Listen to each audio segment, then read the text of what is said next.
Hola, soy Paulina Lira Cadena y esto es ¿qué nos dicen las teorías y paradigmas de aprendizaje?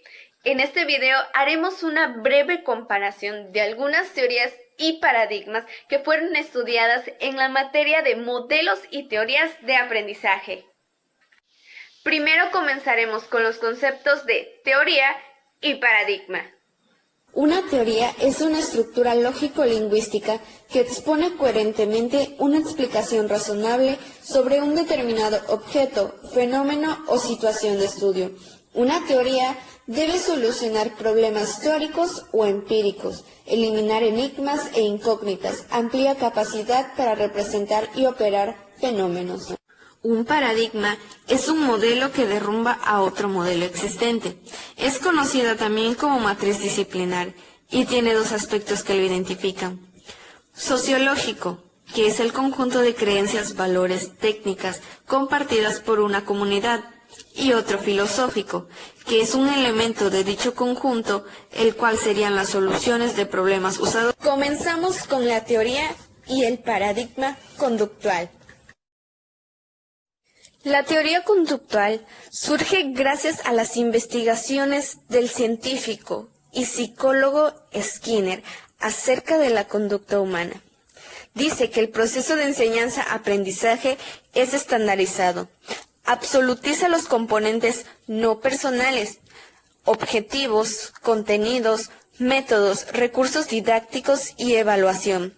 Los métodos son directivos y frontales. El profesor es solo transmisor de conocimientos, autoritario y rígido, no espontáneo. Su individualidad como profesional se limita a ser ejecutor de indicaciones. El estudiante es objeto pasivo, reproductor de conocimientos, totalmente memorístico, lo que se manifiesta en su falta de iniciativa e interés. Aprender es algo ajeno y obligatorio para el mismo estudiante. Por otro lado, el paradigma conductual viene a diversificar los enfoques educacionales con distintos aspectos. El paradigma conductual, por otro lado, sus proyecciones en el contexto educativo son que las bases y los procesos de programación educativa son la fragmentación de material de aprendizaje, el reforzamiento de estudiantes, y dicha fragmentación genera una mayor actividad conductual en ellos. Las técnicas de modificación conductual, ya que nos dice que el aprendizaje solamente ocurre cuando se observa un cambio en el comportamiento. Cualquier conducta puede ser enseñada si se tiene una programación muy eficaz. El profesor es de nuevo depositor de información. Arreglo instruccional. El papel del profesor, como lo dijimos anteriormente, es de programador. Las metas de este paradigma son mencionar la conducta observable, que esta misma puede ser medible y cuantificable. Debe lograr que el alumno señale las condiciones en que debe de realizar su conducta. Igual menciona los criterios de las mismas. El alumno es sujeto cuyo desempeño de aprendizaje escolar se puede arreglar o rearreglar desde el exterior, siempre y cuando se realicen ajustes pertinentes en el ambiente y en el entorno curricular. Teoría y paradigma cognitivo. La teoría cognitiva plantea que la mente es capaz de captar el ambiente, su entorno como un todo. El aprendizaje se inicia desde el nacimiento del ser humano. Trata de explicar cómo el alumno, en un ambiente escolar, comprende su entorno y a sí mismo. Es un proceso de interacción con el espacio vital y el campo psicológico, donde se adquieren las nuevas estructuras cognitivas a través de procesos de experimentación, también conocido como empirismo. Una persona que se pone en contacto de forma simultánea a su ambiente, realiza algo con respecto a él, actúa en relación a él y ve las consecuencias de sus actos. En el proceso de aprendizaje se identifican las estructuras internas básicas. Estas son activadas cuando la persona acude a ellos para utilizarlos o asociarlos con nueva información. A esto se le llama aprendizaje creativo. Esta misma teoría advierte sobre el uso de estrategias de enseñanza, también en el desarrollo mental, y hace énfasis en la comprensión, el aprendizaje con sentido y significado, y se diversifica en un sentido holístico y democrático. El paradigma cognitivo y sus proyecciones de aplicación en la educación nos dice que está orientada al logro de aprendizajes significativos con sentido y al desarrollo de habilidades estratégicas generales y específicas. La educación es un proceso sociocultural mediante el cual una generación transmite a otros saberes y contenidos valorados culturalmente. Los contenidos curriculares deben ser presentados y organizados de forma tal que los alumnos encuentren un sentido y valor funcional. La creación de un contexto propicio para hacer intervenir al alumno de forma activa en su dimensión cognitiva y motivación afectiva. Se empera y se considera que el aprendizaje significativo de contenidos o dominios de conocimientos por parte del alumno no es suficiente. No se descarta que el fomentar a los alumnos que seguían siguiendo ciertos modelos motivacionales adaptativos o metas de aprendizaje, el alumno es sujeto activo y el profesor confeccionista y organizador de experiencias didácticas para lograr los fines educativos. Cabe mencionar que las teorías y paradigmas conductual cognitivo presentan el aprendizaje como un ente creativo real. También estas mismas dicen que una vez procesada la información, se puede verificar el aprendizaje como un resultado externo, siempre y cuando haya un cambio. Los psicólogos cognitivos dicen que la persona construye su conocimiento y su significado a partir de las experiencias. La teoría constructivista nos dice que la persona tiene que construir sus conocimientos y no recibirlo. Esta es guiada o facilitada y se encuentra en el entorno social. Lo conocido no es una copia de la realidad, sino que es construida a partir de esta misma. El maestro debe reducir su nivel de autoridad en la medida de lo posible, para que el estudiante no se sienta supeditado a lo que él dice, cuando intente aprender o conocer algún contenido escolar, y no se fomente en él la dependencia y heteronomía moral e intelectual. Se apoya en teorías psicológicas, en aquellas que atienden las diferencias de las personas. Deja un margen de flexibilidad a las situaciones que surgen en clase. El constructivismo como categoría incorporada con más o menos aceptación a las ciencias psicológicas y pedagógicas está condicionada históricamente. El individuo es producto de una construcción propia de su conocimiento y de su persona. Interacción social en forma cooperativa. La teoría humanista plantea: a la hora de tratar o comprender al alumno, hay que verlo de forma íntegra. El ser humano requiere de vivir en un grupo para poder crecer. El aprendizaje debe ser significativo, participativo y vivencial. La educación basada en el desarrollo de conciencia ética, altruista y social también respeta las diferencias individuales. Está centrada totalmente en la persona y en la realización de cada uno. Apela a la autorrealización y a la autoevaluación con el desarrollo de la creatividad.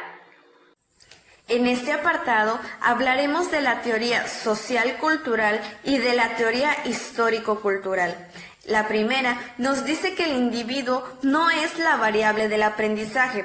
Sin embargo, es su historia personal, su clase social, la época histórica que esté viviendo, las herramientas que tenga a su disposición, son las variables que no solo apoyan el aprendizaje, sino que son parte integral de él. De aquí surge la idea del aprendizaje cooperativo.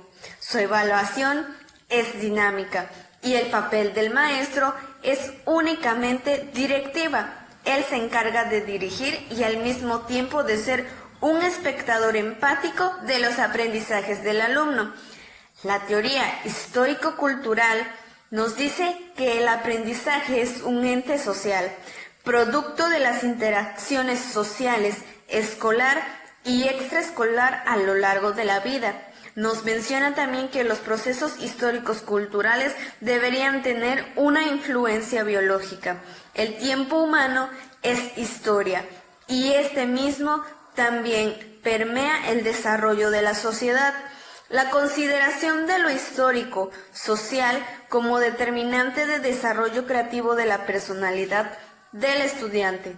El lenguaje e instrumentos de trabajo son mediadores de todo proceso creativo. El desarrollo potencial y actual de lo psíquico está controlado por los procesos naturales.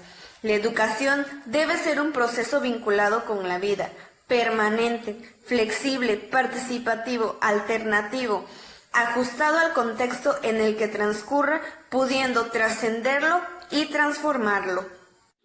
Antes de hablar de lleno del paradigma ecológico, el por qué comparo a este paradigma con las teorías histórico-cultural y social-cultural es porque ven a todo lo que rodea al ser humano, a su ambiente, como una condicionante de su aprendizaje, aunque no lo ven de forma biológica como lo dice la teoría histórico-cultural.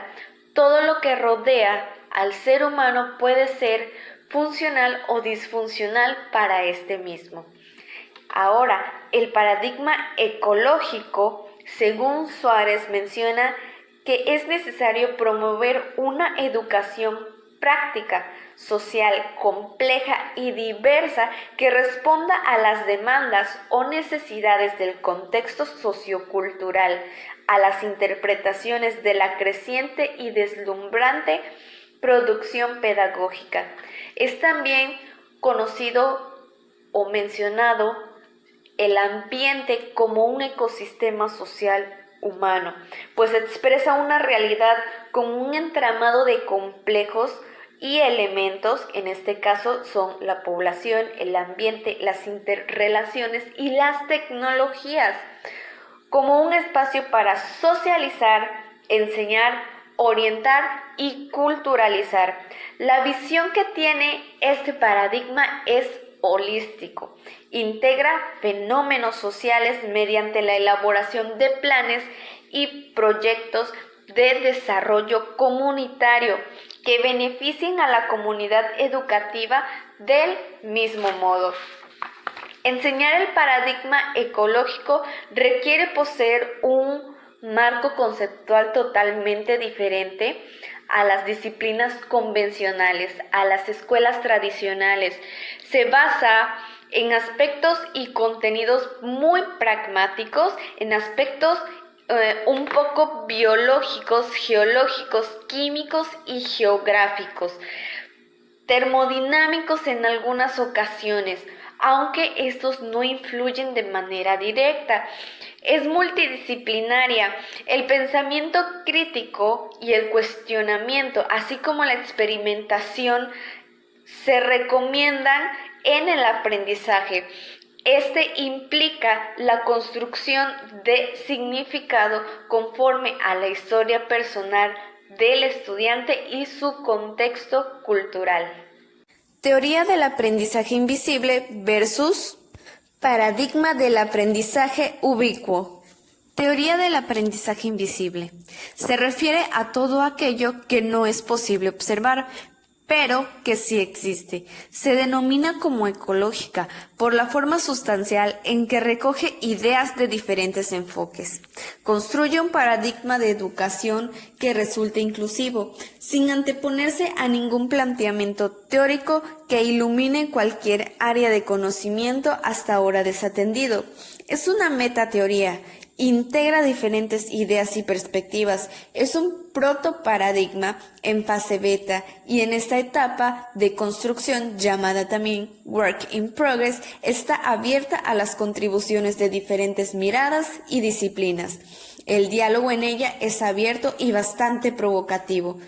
Piensa fuera de la caja, fuera de lo normal, fuera de lo tradicional. El conocimiento dentro de ella suele ser explícito, sencillo de codificar o verbalizar, a veces observable, y también tácito, personal y experimental.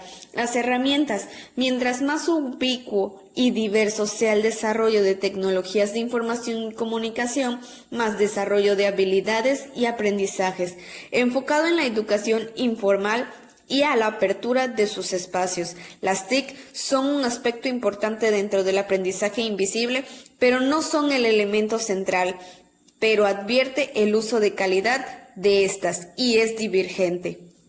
El paradigma de aprendizaje ubicuo tiene un lema: aprendizaje en cualquier lugar.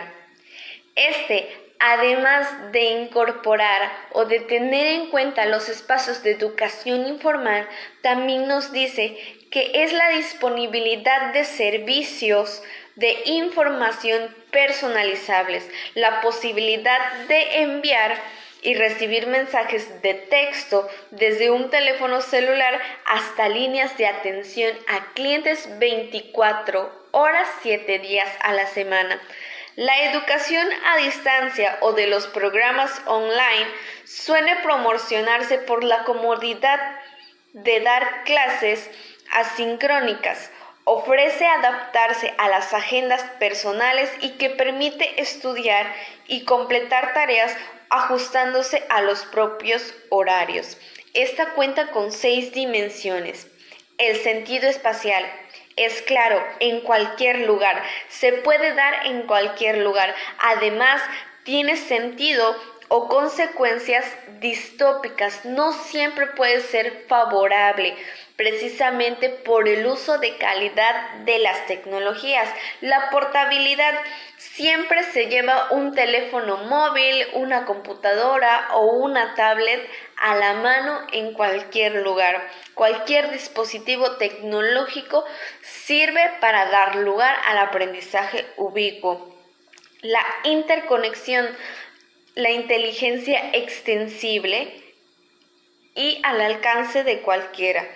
Lo práctico, desdibuja las divisiones definidas entre ámbitos de actividades. La vida tradicional, la que hemos visto desde que nacemos. La temporalidad, la relación entre lo espacial y la interconexión. El aprendizaje permanente, quiere decir que en cualquier momento es oportuno para el aprendizaje, la oportunidad de adquirirlo. Las redes y los flujos. Uno no está situado nada más de forma física, sino que además está relacionado en un conjunto de redes y de contingencias que afectan y son afectadas por procesos más globales. Para finalizar, tenemos las teorías del aprendizaje a distancia. La primera, teoría del estudio independiente. Educación a distancia. En ella se encuentran actores y componentes del proceso que se articulan entre sí, como lo son estudiantes, profesores, objetivos, contenidos, métodos y medios. Otros factores son la operabilidad del sistema y la autonomía del aprendizaje.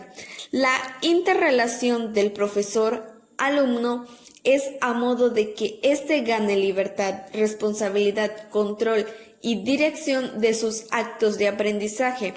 A pesar de todo, la idea no fructifica el obviar el seguimiento de este, pues el diagnóstico de progreso de sus alumnos no se ve evidenciado. La distancia transaccional y autonomía del educando es la única separación del alumno y del docente. Esto genera una laguna psicológica y de comunicación, un espacio de mal entendimiento y poco potencial. La teoría de la reintegración de los actos de enseñanza y de aprendizaje destaca otras características de la enseñanza al aprendizaje, como lo es la organización educacional, la planificación intelectual del proceso con objetivos, contenido y metodologías, así como definidos el carácter semipresencial, facilita la orientación, motivación, guía y estímulo para que los estudiantes que comparten criterios, valoraciones o juicios logren un aprendizaje significativo, pero no encuentra ventaja la separación. Recrea un vínculo tradicional de la enseñanza.